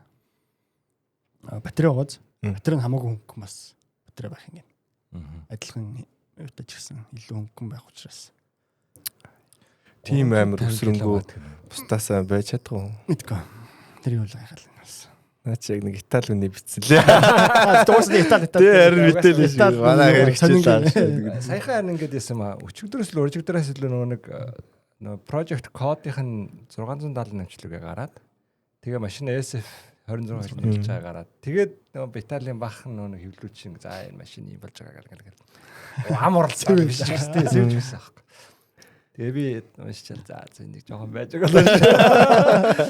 Одоо яг гараад зүгээр яг ингээл тэнгэрээ шааж байгаа байхгүй. Хальцаа үнэн бол гоё л. Тэгээ энэ үнэн л байгаасаа ямар ч жоохон юм бас мэдэхгүй л тий. Гэтэ одоо тэгэл дандаа л хэлдэг шүү дээ. Ирэх жил манай жил. Энийг одоо 10 хэдэн жил хэлээс байна. За би яачгаа. За дараагийнх нь Audi баг одоо 26 оны 11 багаас хамгийн дөрүүлж зам дээр одоо 26 оны машина гаргасан багаар тодорч байгаа. Энэ нь юу хэлж ийнэ гэхээр Audi ч одоо шинээр өөрсдийнхөө моторыг хийсэн. Одоо шинээр орж ирж байгаа баг тэ сабрыг худалдаж авсан ч гэсэн тэгсэн мөртлөө одоо бусдад нэг баг зэрэг мэдэгдэл өгж ийн юм тэ. Одоо бид нэр энд ингээд тоглох гэж одоо зүгээр нэрээ гаргах гэж ирээгүй шүү тэ. Бид нар бэлэн одоо бүх юм цаг хугацааны дагуу тэ. Мессеж өгөх гэж тэ. Тэгээд нөгөө медиагийн 200 км байдаг. Одоо эх жилийн медиадад зориулж машина зам дээр яваад зураг авах. Тэр 200 км-ээ Барселон дээр тэ тест хийж гаргасан байсан. Хавар маш юм тий хавар маш юм л. Тэр нөгөө уучлаад юмшилчтэй тэгэж. Тэр нэг бас бүр жоохон шинжлэх ухаан байд юм шиг л шүү дээ. Ягаад гэм машина нэг тийм өнгөөр буддаг вэ гэх. Тэндээс нөгөө материалын нөгөө надлуу юм өн багууд судлахад айгүй хэцүү. Зурагнаас ингээд юуг нь гаргаж авахд хэцүү нэг тийм будгаар өнгөөр тий. Бодог гэснээс юу юм бэлээ. Энэ жил бас нэг багуудын өнгөн дээр жоохон юм нарийн юу тавьж байгаа юм шиг л. Тэгээ ийм олон өнгө болохгүй ч гэдэм нэг тийм өөрчилж байгаа гэдэг уншижсэн. Бас тэгээд ч тийм нөгөө нэг жингээ хасах гад хар өнгө оруулангуудаа тэрийг нөгөө карбон чигээр нь явуулаад байгаа. Тэрийг бас хориглоно гэсэн байна шүү дээ. За тийм байгаа. Тэгээд дахиад нэг хурдан мэдээ нь болохоор Jogan юу Sauber бас жолооч хийсэн те түрүүн бас ярьжсэн Ferrari-гийн reserve driver байжгаад Cadillac багийн reserve driver-аар 26 оноос хийхэр болж байгаа юм лээ. Cadillac багтай холбоотой дахиад нэг мэдээ Cadillac багийн одоо 26 оны шинэ нисгч Sergio Perez бидний сайн таних Perez мэдээж буцаж ирж байгаа холбоотой маш олон медиагаар одоо ярилцлагууд гарч эхэлсэн. Тэгээд тэр ярилцлаганда өөрийнхөө Red Bull өнгөрөөсөн хэдэн жилийнхэн тухай комментууд ясан. Тэн дундаас нь хүмүүс шүүгээд за яг Helmut Marko-гийн тухай юу ярьж исэн Гэр чи хоорнортой юу ярьжсэн хэдэн мөрийн л онцлоод байгаа. Хамгийн сонирхолтой нөх юм бол Red Bull-ийн 2 дугаар нисгч байх бол Формула 1-ийн хамгийн хэцүү ажил, хамгийн муухай ажил гэж нэг хэлсэн. Яагаад тэгэхээр би Max-аас хурдан байвал багт асуудал болоодсэн. Би Max-аас удаан байсан бас асуудал болоодсэн. Тэгээд ер нь юу ч хийсэн проблем байсан. Тэгээд би 20 намайг халах шийдвэр гаргах үед хоорнорт хэлсэн те. Лоосон ирээч гисэн чадахгүй штэ. Тэгээд чи яах юм гэхээр тэгвэл юкийг оруулна гэдэг. Тэгээд тэр хоёрд ингэж чадахгүй л яах юм гээд. Тэгээд чи жолооч ингээд дуусан штэ нэг үед. Чи энд наад философч ингээд гэсэн чинь би мэдчихэна. Ер нь л хугасаа хойлож чадахгүй гэдэг нь мэдчихээн. Тэгээд тийм яриа болоод өнгөрсөн. Би бол хоорнорт хэлчихсэн яг ийм болно гэдэг гэж ярьсан. Тэгээд бас нэг сонирхолтой юм нь болохоор өөрт нь хэллгүй Helmut Marko цагийн 6,000 еврогийн билүү сэтгэл зүйч тийм байсан тийм. Өөрт нь ингээд авцсан. Гинт цалин дээрээс нь за чи ингээд 6,000 төлөөд юм сэтгэл зүйчтэй явахаар болсон байх шүү гэд багийн үнэ хэлээд. Тэг юу яриад байгаа юм бэ гэдгсэн чи Helmut чамд ийм хүн олж өгсөн гэд. Тэгвэл наадгаа Helmut-ээр төлөөлгээд сэрчээд игжсэн гэд. Тэгээд тэрэн дээр яатсан мэт те ингээд тэр хүнтэй ингээд яваад очиж уулзсан чи ерөнхийдөө ингээд амар энгийн асуулт байсан. За одоо юу болж байна те юу бодож байна гэдэг. Ерөөсөө амар энгийн. Тэгэл ингээд өөрөө асуусан байна. За тэгээд ингээд ийм ярьчаад наач надаа уралдаан нэмэр болох юм гэж. Гөөгүй яг уралдаанд хэрэг болно гэж би мэдэхгүй байна гэж одоо сэвлүүч чинь тэгж хэлээ шүү дээ. За яг ингээд чамд хэрэг болно гэх. Тэнгүүт за хэрэг болохгүй бол ингээд уусгач юу баа гэд. Хоёул ирж уулсан гэхдээ яах юм ингээд уусгач би одоо надаа зав байхгүй гэд. Тэгээ явцсан байл. Тэгээд ирээд нөгөө нэг бийл мэлэн янгод наатах Helmut-ээр төлөөлмөлөөгээд тэгчээд яг тэр чинь нэг 2 3 хэдэн уралдааны дараа хэлээ нэг жоохон явж чадахгүй болоо жоохон хэцүүдэл асуудал үүсэжсэн юм л л. Тэгээд тэрнтэй нэг санаанд гүнгэж уулзчаад тэгээд нэг 2 3 уралдааны дараач л ингээл юу сайжрал гисэн мэлээ л. Тэнгүүд юм бас боцсон юм л дээ. Нэр бас нэмэр баслаа. Өөрөөс нэг тийм нэг жоохон хашигнд маягаар ярьчихсан. Тэгээ сэтгэл зүйч чи ер нь бол яг хүнд чамд бол туслана одоо чиний юм чинь эмчилэн биш зүгээр л тэр нэг өөрт нь яриулаа л. Тий өөр нь яриулал тэр нэг за чи иймэрхүү юм шиг өөр асуудлын өөр нь шийдүүлээд техникийн төлөө зүгээр мөнгө аваад ямар ч тийм зүг чигдсэн өгөхгүй тий. За чи ийшээ за чи ингэж байгаа юм шиг ийшээ явах биш зүгээр тэгсэн юм аа. Ингэсэн мэж болох уу? Телегийн бичин тий. Юу хичээд байгаа харж болохгүй. Зүгээр тийч нэг өөрөө юм зурцсан тий. Гэл. Спортын сэтгэл зүйч болчихлоо юм шүү дээ. Яа ч юм гэл. За тиймэрхүү ярилцлагууд гарсан манай үзэгчдээс ер нь хүмүүс харж байгаа те ер нь нэлээд сэвэгдсэн те тэгээд яг хаа дандаа муулсан юм уу гэхээр бас яг хаа мэдээж дам муулсан биш те тэр яриан дундаас нь одоо ингээд хүмүүс түүж аваа сонирхолтой гэсэн яриад байгаа тэгээд Макс бас Перезтэй уулзсан байсан те тэгээд өөрийнхөө нөгөө дуулгыг өгсөн билээ гарын үсгтэй Helmut-ийг тэгээд Instagram-ийн caption болохоор одоо best teammate одоо миний амьдралын одоо хамгийн сайн багийн хамтрагчтай одоо энийг дурсах гэсэн тиймэрхүү. Нэгэд эртхэн өгч байхгүй те хүмүүс яг ингээд биш хүмүүс нэг хэвлэлээр ингээд булж яхад нь ингээд өгөхгүй. Тэр юу ах уу бас яг ил гарч ирж байгаа нь ингэж гарч ирж байгаа цаа хоорондын харилцаа хоорондоо ярьсан юм гэсэн санаа байдаг болохоор аль нь мэддэг байж магадгүй. Тэр манайхаас одоо жоохон муудсан те. Тавьж өгсөн үү дэргээд өө. Яа албаар өөрөө онголдчихдаг. Албаар яагаад quality дэрнэс те. Өөрөө нэгтэлдэг гээд. Тим байгаа тэгээд Перестэй холбоотой иймэрхүү мэдээлэл гарсан. Тэгээ манай үзэгчдээс доор саяны яриад өнгөрсөн мэдээний талаар те моторын үйлдвэрлэгч. Тэгээд нөгөө энэ 26 оны шинэ regulation гэдэг нь яг юу өөрчлөгдөж байгаа юм бэ? Budget capтай холбоотой одоо нөгөө үрж болох мөнгө хязгаартай учраас эхлээд яг зөв юмаа барьж авах нь айгүй чухал нэ. Одоо энэ budget cap-аас өмнө багууд ингээд мөнгөөр зодсоор байгаад алдсан ч гэсэн зөв чигээр нь юмыг оруулахад амархан байсан. Одоо ингээд нэг зөвл эхлэхгүй бол үрж болох мөнгө нь хязгаартай учраас нэлээд чухал. Тийм болохоор энэ одоо моторын юм уу гэдэг нэлээд одоо юм чухал. Яг энэ дээр ч нөгөө юу ярьдаг шүү дээ. Яг нөгөө нэг side pod го Mercedes-ийг хэлээд байгаа шүү дээ. Шал буруу концепт авцсан тэгээд бууж өгөхгүй 4 сар хүртэл тэгээд за одоо буруу шатсан байна гэдэг. Тэгэл яг ерөнхийдөө ингээл тэрнээс хойш ингээд бас их юм алдсан баха. Тэгээ тэрнээс хойш бол аврагын төлөө сая сүүлд буцаж ирлээ шүү дээ. Бараг нэг жил хагас гэж хойно болчихж байгаа байхгүй үндсэндээ.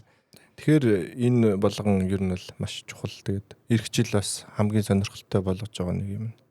Одоо нөгөө түрүүн хаас мөнгө олоод эхэллээ гэдэг чинь бас яг энэ бажет капитнаас болоод тийм л тарж байгаа шүү дээ. Юм уу гой зүв игээд ирэнгүүт болоод ирж байна. За тийм байна. За миний юм бэлдсэн мэдээ ингээд дуусч байна. Эсвэл сая юу юм бэл шүү дээ. Аудигийн дээр Барселона дээр одоо нэг тойрог хийсэн гэдэг байгаа шүү дээ. Тэрэн дээр чинь нөгөө Pirelli дээр чинь юу дугуй гэдэг юм биш үү? Тусдаа дугуй. Тестийн дугуй. Яг тестийн тусдаа доторх юутай дугуй хөгжүүлдэг гэдэг.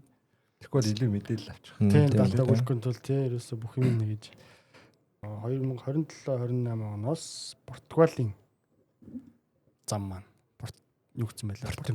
Портимао тийм л дээ. Өмнөөс уралдаан болж лээсэн юм л. Тийм орж ирсэн. Буцаж ирж байгаа гэдэг чинь тийм. 26 онд чинь шинээр тийм. Энэ жилийн онцлог юм гэвэл Канада жоох урагшлаад Майами Канада хоёр хоорондоо орхон болсон. Тэгвэл өмнө ингээд дунд нь наашаа Европ руу ирчээ буцаа Канада яваад жоох юм байсан тийм ойрцсон байлаа. Нөгөө нэг онцлог юм нь Имола байхгүй болоод оронд нь Мадрид орж ирж байгаа. Мадрид миний ойлгосноор юу хотын юм шиг л шүү дээ. Тал нь ингээд нэг юу руу оронгуудаа бус тал нь болохоор ингээд хот дотор юм уу та тий. Нэр нь Мадринг гэдэг нь. Мадрид тийм биз. Галзаар юм. Нэрээ тийм биз. Тэг өнгөрсөн жил промошн нэг бичлэг гаргаад тийм F1-ы тоглоом дээр юм уу эсвэл юм виртуалаар ингээд дотор нь уралдаж байгаа юм шиг бичлэг явж байгаа юм заяа. Тэр иймэрхүү зам болон дотор нь ингэж иргэнэ гэдэг. Тэг тэр бичлэгэн дээр нь явж байгаа тэр машин онголдож байгаа. Йоо. Нэг тийм бичлэг гаргацсан сайт дээр нь байгаа бичлэг. Тэг хүмүүс үзчихээ. Мэдгүй энэ одоо арай гэдэг. Ямар нэг тийм өгжилтэй болсон байлээ. Нэрэндээ өгж байгаа юм уу? Нэрэндээ зориулж онголтолж байгаа юм уу? Мэдгүй. Тэ одоо онголж багтлаа нэг ингээд мэжээр илүү засагдах юм бол ингээд энэ зам чинь ингээд ингээд амар их хүмүүс зээл. Эсвэл тэр зүгээр нэг симуляц хийгээд ингээд хаяад явуулсан рекорд хийгээ явуулсан юм өөрөө явж чад машин мөргөлж байгаа. Ер нь айгүй жоохон хэцүү зам биш үү жолоод. Жолооч нарт нэлээд хэцүү байх. баталтай. Тий. Зэрэглээ. За дараагийн секшн руугаа өсрөх үү. Дараагийн секшн болохоор яг нөгөө энэ жил шинээр орж ирж байгаа 3 том үйлдвэрлэгч юм уу те. Одоо формула дэлхийд нийтээр одоо улам л алдартай болж байгаа. Улам л тэлж байгаа, кино хийгдэж байгаа. Тэгээ том машин үйлдвэрлэгч нар формула 1 заавал байх хэрэгтэй те. Орохыг хүсдэг болсон.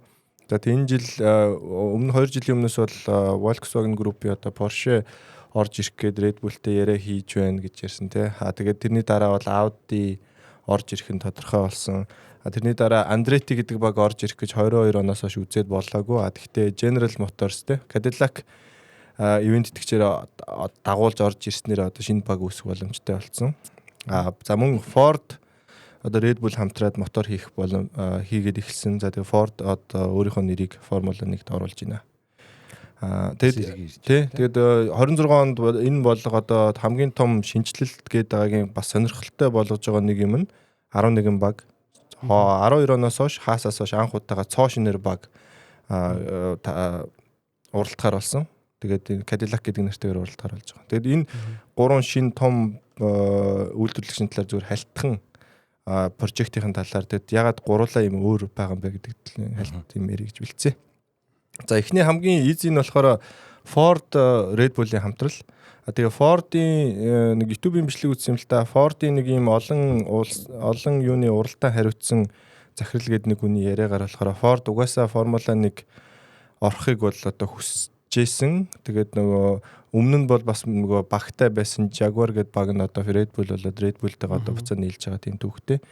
Тэгээд харж байгаад хамгийн одоо сонирхолтой прожект өөрсдөө дүгнэхтэй болохоор бид нар бол эхлээд бүх юмыг хийж угаасаа чадахгүй учраас багаар танилцъя гээд. Тэгээ Red Bull өөрсдөө нөгөө мотор хийхдээ хамтарч ажиллая гэдэг тийм тийм бас рисктэй. Дүмн нэг хийх гэж үзсэн чадаагүй тэгээд одоо буцаад орж ирж байгаа. Тэгээд хамтрал нь яг нэг сонирхолтой юм нь хамтрал нь яг хэр зэргийн хамтрал юм бэ гэдэг нэг асуулт байсан.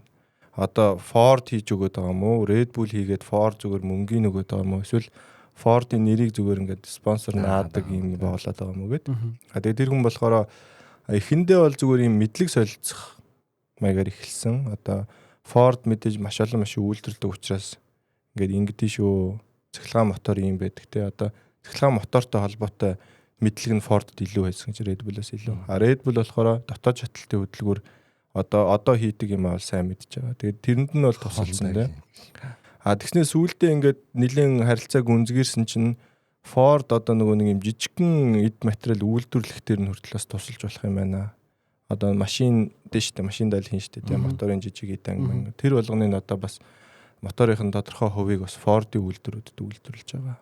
Red Bull дизайнж байгаа. Дизайных нь цахилгаан удирдлага талын бас юмд нь Ford-оос оролцож байгаа. Тэгэхээр энэ бол зүгээр нэрний бол хамтрал биш ээ. Ингээ бүгдийн цуг хийж байгаа. Гэхдээ яг 100%-ийн 60-70% Red Bull талаас Ford туслах оролцоотойгоор хийж байгаа.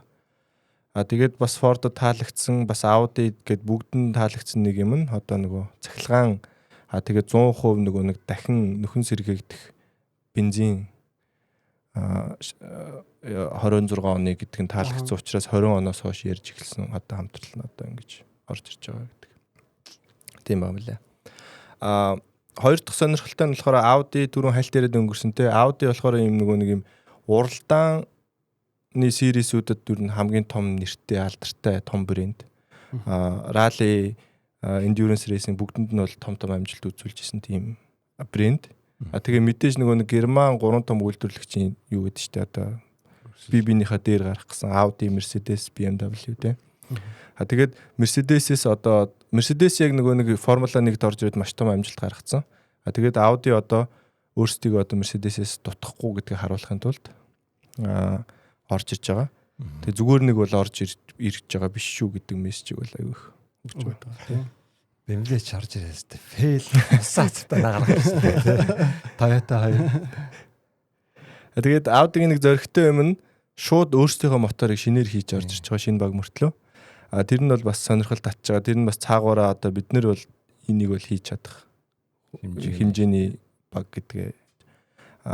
Бас нэг сонирхолтой юм нь Sauber баг Audi группийн одоо баг зэрэг соёлын ялгаа гэх юм уу?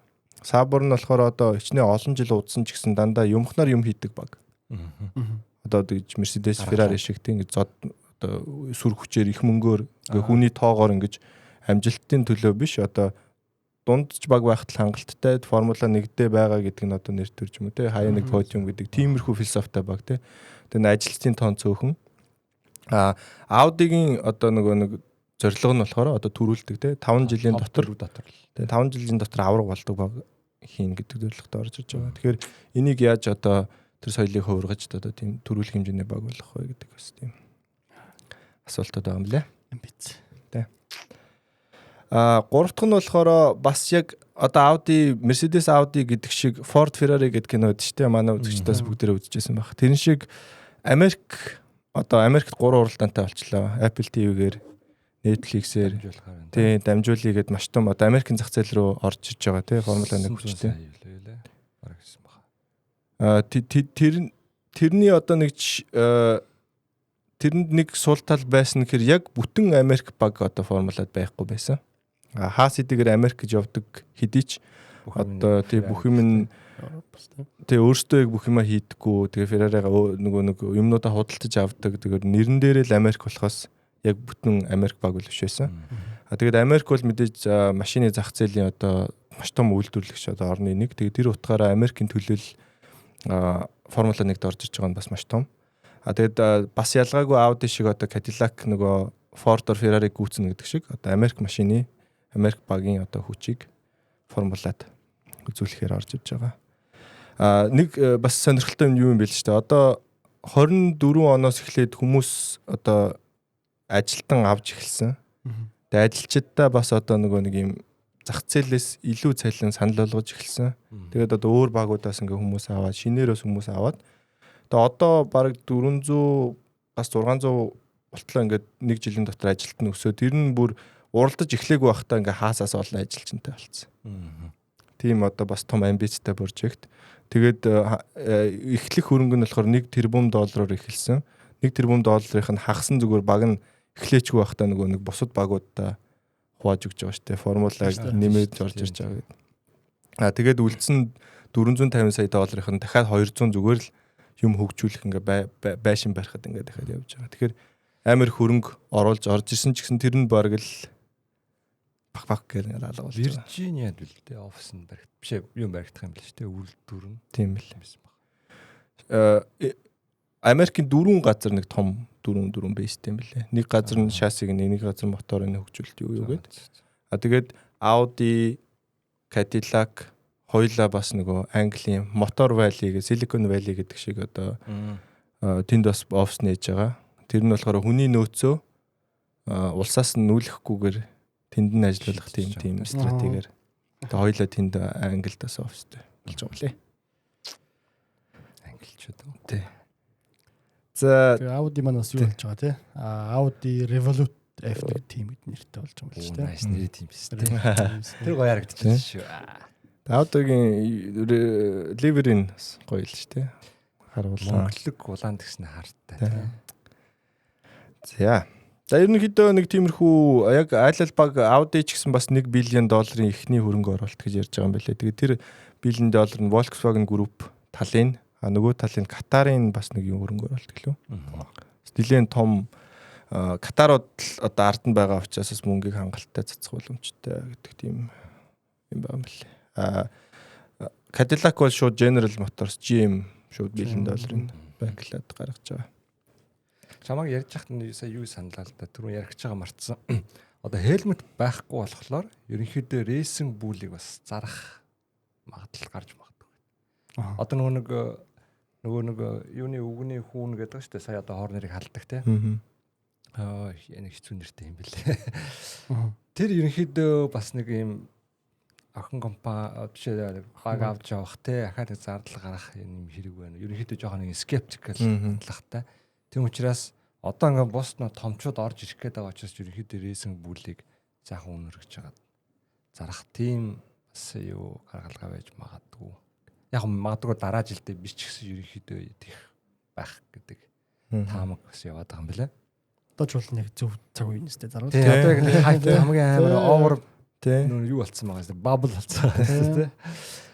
Тэгээд түрүүн Ганагийн ярьдаг юм дээр би бас ярих гэмарч нөгөө нэг өнгөрсөн жил чинь Wake-ийг одоо Ferrari авраг авсан шүү дээ. Багаараа хувийн өнгөрөжсэн. Тэнгүүтээ Wake-т хийсэн мотор нь эргээгээд бас нөгөө нэг формулагийн багтаас бас нэг давуу тал нэг зарим юм уу ингээд дамжуулж өгөх те.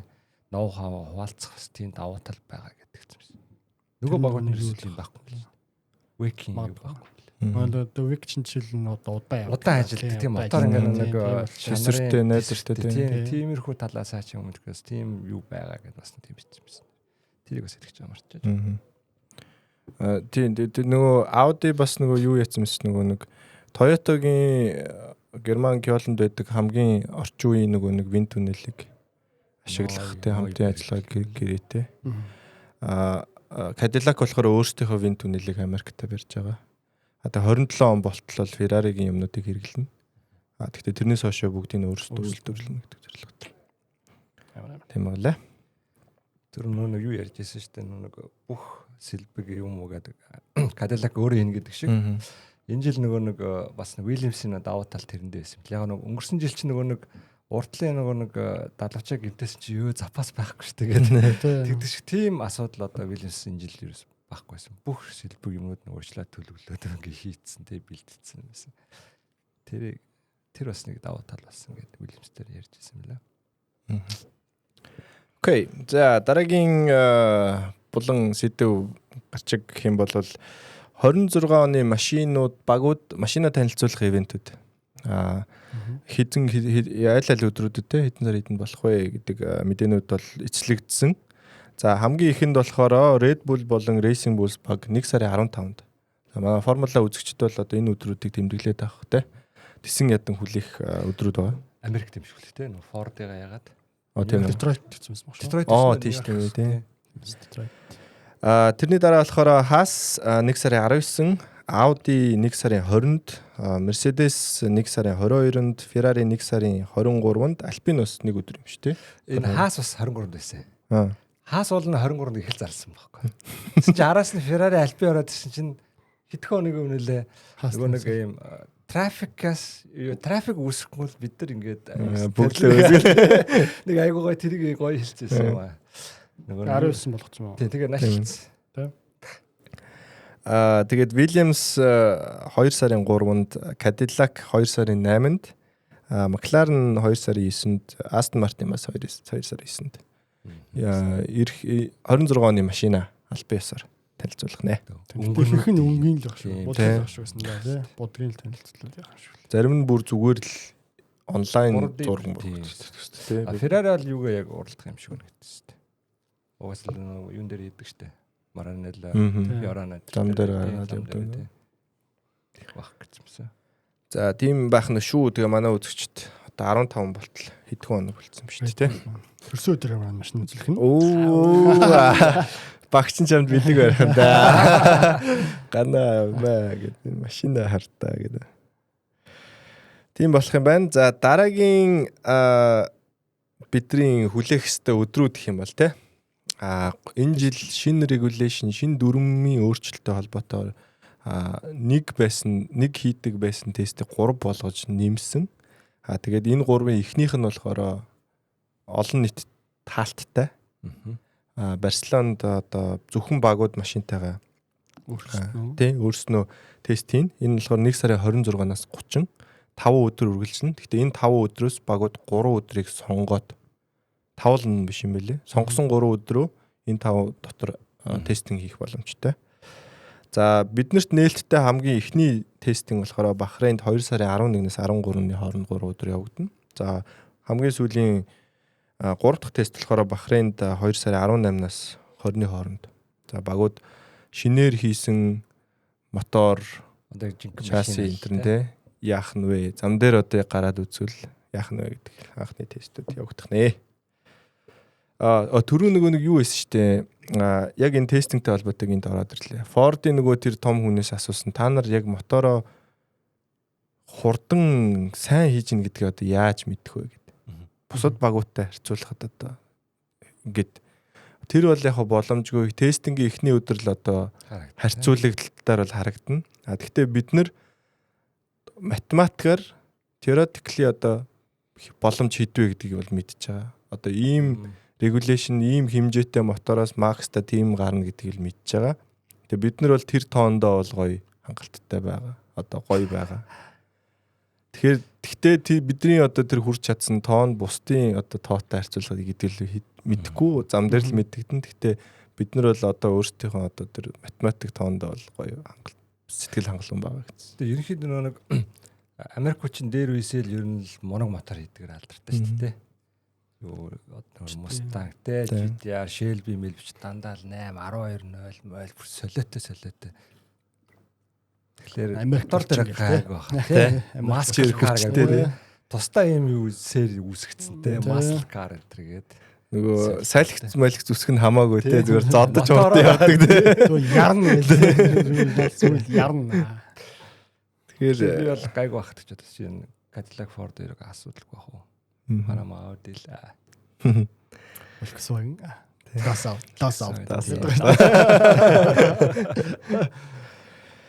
За тийм байна. Тэгээд манай үзэгчдээс улирлын өмнөх хүлээлт те.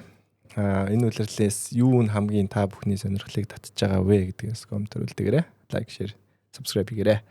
За надад нэг сүүлийн мэдээ байна. Тэгээд бараг болчихвол. Хамгийн сүүлийнх нь болохоор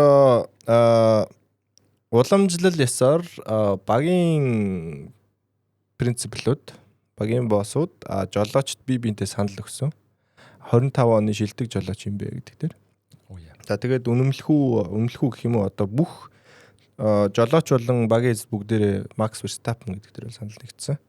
За багийн эзэдийн эхлээд ярьчи. Верстаппен нэгт орсон, авсан саналаараа 2-т Норрис, 3-т Piastri, 4-т Russell, 5-т Alonso, 6-т Sainz, 7-т Leclerc, 8-т Berman, 9-т Hadjar, 10-т Hülkenberg гэдэг 10 нисгчийг 25 оны хамгийн шилдэг 10-аар тодорхойлсон яг энэ дараалалаар баг эзэд. Жолоочд өөрөөсөө болохоор Verstappen, Norris, Russell 3-т, Piastri 4-т, Leclerc 5-т, Sainz 6, Alonso 7, Albon 8, Vermin 9, Hadjar 10-т.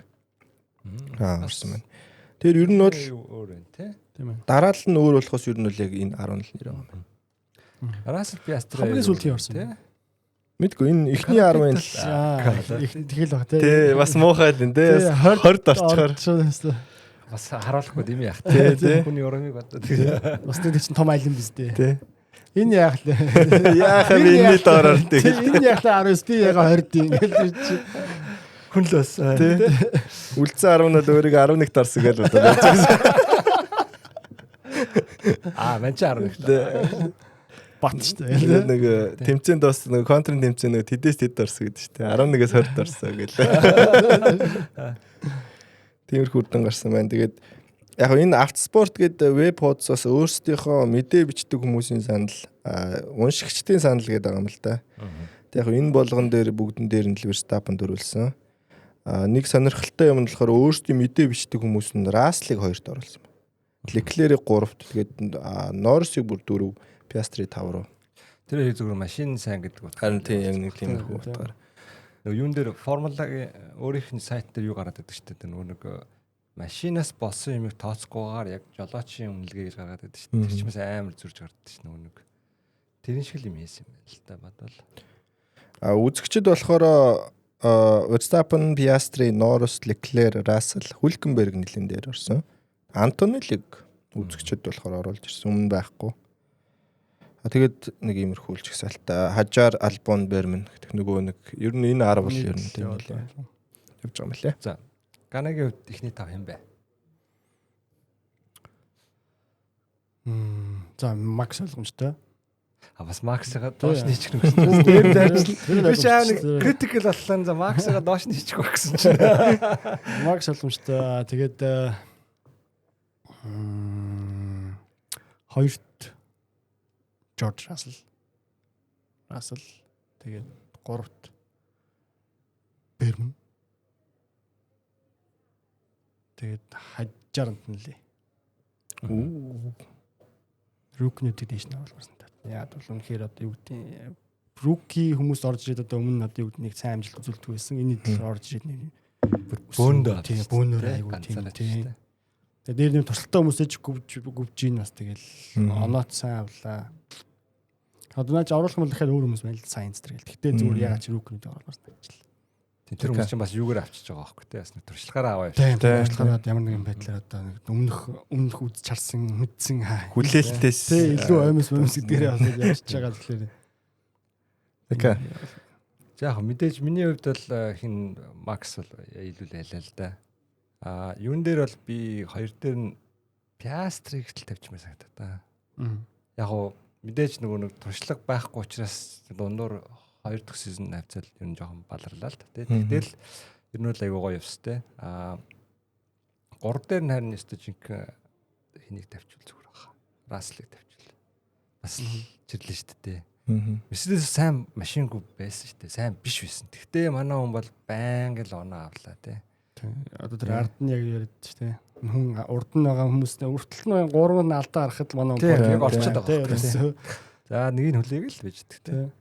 Яг мэдээж тэг аврагаас Ландого 4-т нь оруулаад 5-т нь бол би Hadjar-ыг тавьмаар санагдав. Үнэхээр deserved те. Орж ирээд позион услаа. Тэгээд мэдээж дэшлээд явлаа тэгээд уйлж эхлэв. Өдрийн би тэрийг хэлсэн те. Өөлөө те. Уйлаад Тэгэл Хамилтны аав нэрэл харагдаал за зүгээр юм нөхөө гэл. Тэгэл 3 дахь улдаанаас шууд оноо аваал тэгэл. Nice. Тэгээ инээтэй зураг хийсэн шүү дээ. Улирлын эхэнд гэсэн чинь Хамилтны аав ингээ Hadjar-ыг ингээ аваад чаа. Улирлын турш гэж хүүгээ ингээ Хамилтыг өөлцсөн. 23 оролтоонд нь Хамилтныг нэгд нь Hadjar-ыг дандаа аргацсан гэдэг. Инээтэй зураг хийсэн. Би бол Max, Lando, Oscar, Sainz, Russell мөдө тэгжлээд чинь. бас ихний Макларны хоёрыг бас оруулах хэрэгтэй л баг. Гэхдээ мэдгүй тэрэн дээр л эргэлцсэн. Бусдаар бол тэгэл Leclerc байвал байж болох юм. Тэгээ мэдээж Pierre Gasly. Honorable mention. Манай 6-д орсон шүү. 6-аас 20 дугаар байранд орлоо. Миний өгш. Тийм л байна да. Миний хувьд бол надад тэрийг Макларны хоёрыг яг оруулахгүй байгаа шалтгаан гэх юм бол зүгээр аль дээр аварга болж болох байсан юм тэгж болж чадаагүй хойш нь байлгаал өөрснөөсөө болол гэж боддог. Аль нь өөрснөөс болол хийх гаргахтай алдаа их гаргасан л та. Раслыг бодвол одоо жишээ нь тий. Расл бол байнга л бусад хүмүүс алдаа гаргахад Расл байж байгаа гэдэг чинь Расл өөрөө алдаа баг гаргасан л гэсэн үг шүү дээ. Хамаагүй машин л явахгүйсэн болохоор ард нь байгаад байгаа байхгүй тий. За ямар ч гэсэн тэгээд энэ оны эхний дугаараа үгээр өндөрлөе. Энэ болтол бидэнтэй хамтаас үзэгч та бүхэндээ баярлалаа. Тэгээд as usual тэгээд subscribe дараад лайк дараад те биднийгээ share хийгээрэй. Би нэрээ нэг юу яах чад нэг Discord сервер нээгээч гэх нэг комент бичсэн би тэгээд тэрийг нээсэн гэхдээ одоо нэг доторхын жоохон бот мото нэмээд нэг жоохон текст нэмээд тэр болмол өгдөг тийм хийж байгаа тэгээд удахгүй. Бараг дараагийн дугаар дээр эсвэл танилцуулна доор.